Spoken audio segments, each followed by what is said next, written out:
Assalamualaikum warahmatullahi wabarakatuh. Halo semuanya, selamat siang dan selamat datang kembali bersama saya Aisyah Nur Hakim.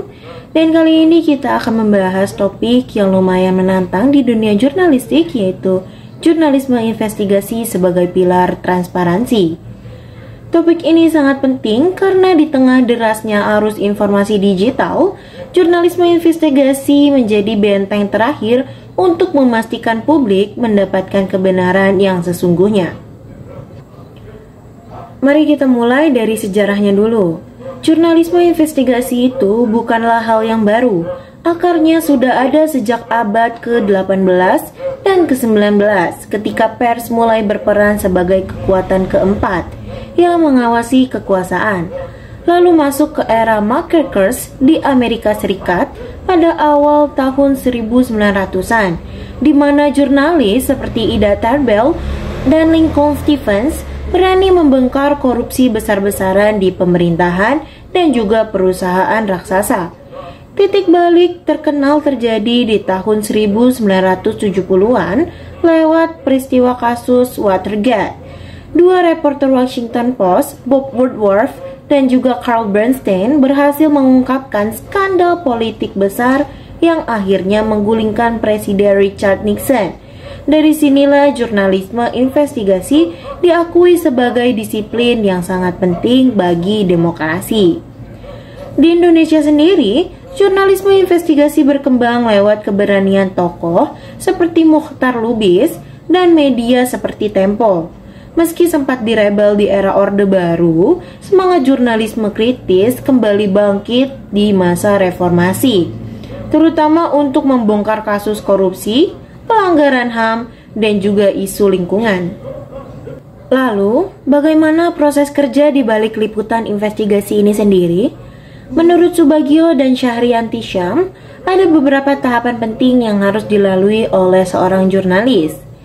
Tahap pertama adalah pengumpulan dokumen, yaitu mencari bukti awal seperti laporan resmi, arsip, ataupun data publik.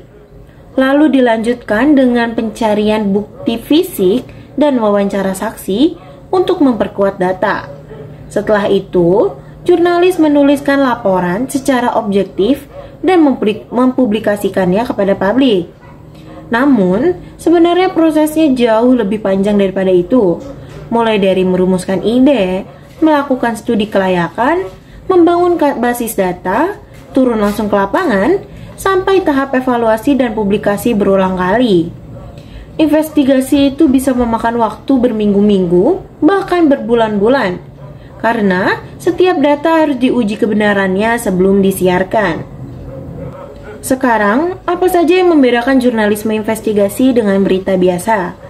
Kalau straight news berfokus pada apa yang terjadi hari ini, maka jurnalisme investigasi menjawab mengapa itu terjadi dan siapa yang bertanggung jawab. Metodenya juga berbeda. Jurnalisme biasa cukup dengan konferensi pers atau wawancara singkat, sementara investigasi melibatkan riset mendalam, analisis data, bahkan kadang penyamaran.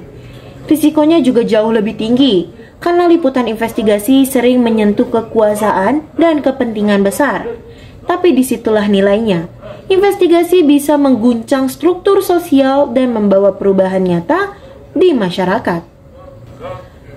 Dalam prosesnya, jurnalis investigasi wajib berpegang pada 4 prinsip dasar, yaitu akurasi, independensi, objektivitas, dan balance.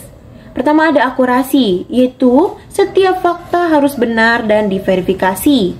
Lalu independensi, jurnalis tidak boleh berpihak pada siapapun. Lalu objektivitas, menuntut sikap netral dan terbuka terhadap berbagai sudut pandang. Dan juga balance, yang berarti memberikan porsi yang adil bagi semua belah pihak yang terlibat.